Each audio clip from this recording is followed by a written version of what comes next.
The Calray marketplace smelled of ironwood smoke, dust, and quiet shame.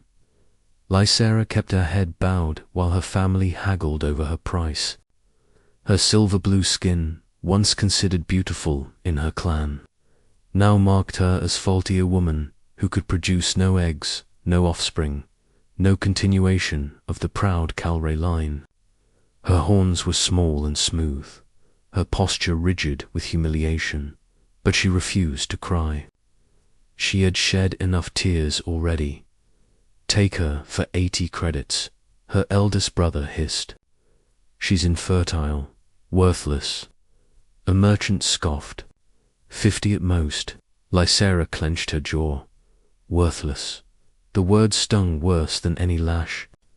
She was 22 cycles, fluent in 4 dialects, trained as a starship herbalist, and still the clan saw nothing but empty womb. She did not expect a buyer.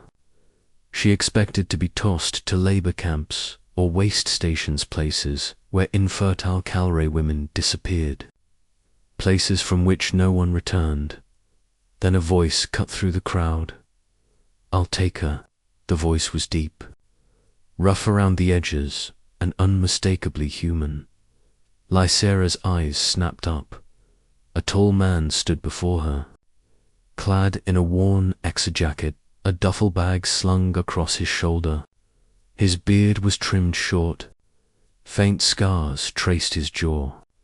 His eyes, steady, dark, and strangely gentle, held hers without flinching. Her brother sneered. "Human, she cannot bear children. You want a worker? A servant?"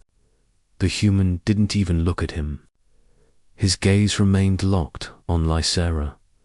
"No," he said quietly. "I'm here for her." Her breath stopped. The merchant blinked. "Do you know what you're buying?" "Yes." A pause. "And my name is Commander Elias Ward." Elias didn't speak as he walked beside her out of the marketplace. His pace was slow, respectful, as if he sensed her trembling. Only when they reached his shipper compact exploration vessel with a faded Terran Alliance emblemed, he turned to face her. "You're safe now," he said. "No one will harm you or claim you as property again." Lysera stared at him, confused. "Why by me?" "You don't know me," he exhaled.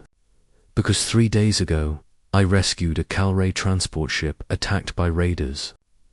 There were survivors, including children. One boy was badly injured. When I asked for a healer, they told me every trained woman was already sold for being infertile." She swallowed hard. Her clan's cruelty was no secret. But hearing it from a human, hearing his anger on her behalf, felt unreal. "You could have freed me without paying," she whispered. "I could have fought your family," he said, "but it wouldn't help you. This was cleaner, faster, and it meant you walked out without a chain." He stepped back. "If you want to leave, I won't stop you. You're free. Freedom." A word as heavy as the universe. She hugged her arms around herself. "I have nowhere to go." Elias nodded, as if he had expected this. "Then you can stay on my ship until you figure it out." She lifted her eyes. "Why are you helping me?" His expression softened. "Because I know what it feels like to be told you're worthless. And because humans don't abandon people who need help. That's not how we do things." Her throat tightened. For the first time in weeks, warmth flickered inside her. For the next 2 days, Lysera lived in a quiet rhythm aboard the Horizon shelter. Elias gave her space. He showed her the kitchen, the comms room, the window pods where she could stare at the spiraling nebulae. He asked permission before every interaction and never touched her without her consent. She watched him repair ship panels, cook simple Terran meals, and laugh softly at the hollow messages from the children he had saved. He had been a veteran in the human defense force, retired early after an injury, but still worked rescue missions for border colonies. He was rough around the edges, scarred and stubborn, but he was also good.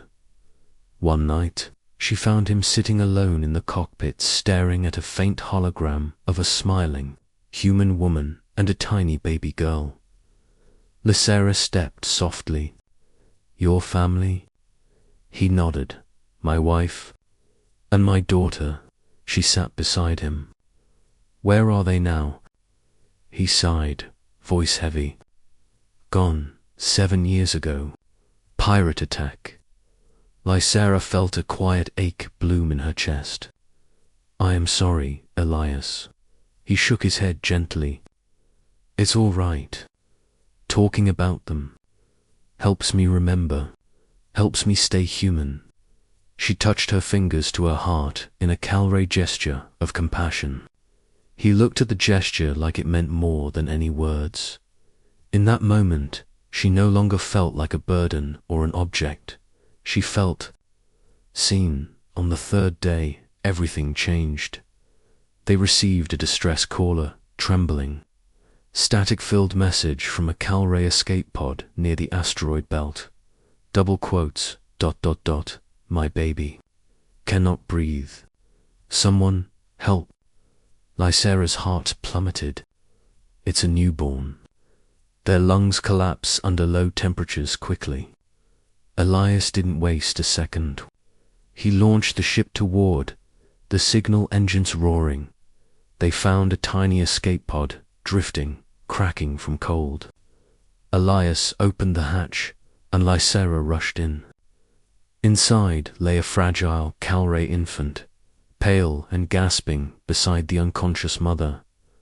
Lysera scooped the baby up. "We need warmth now."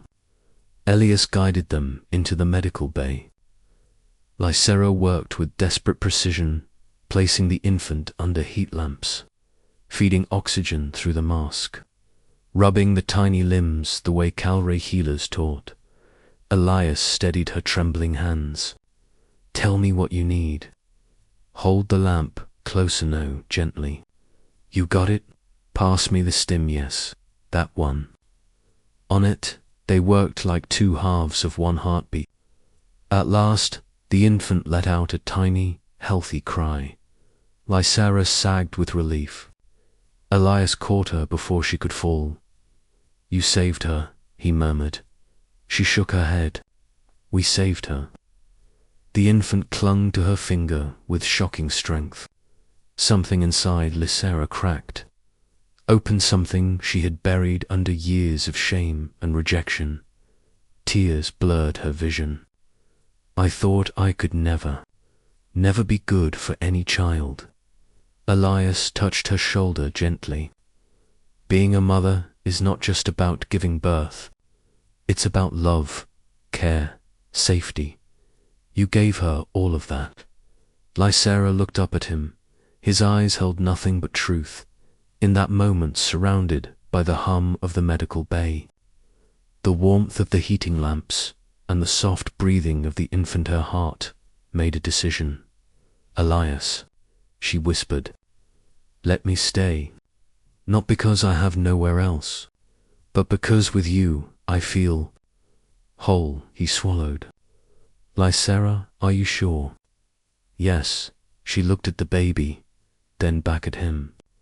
"You made me a mother today, not with blood, but with hope."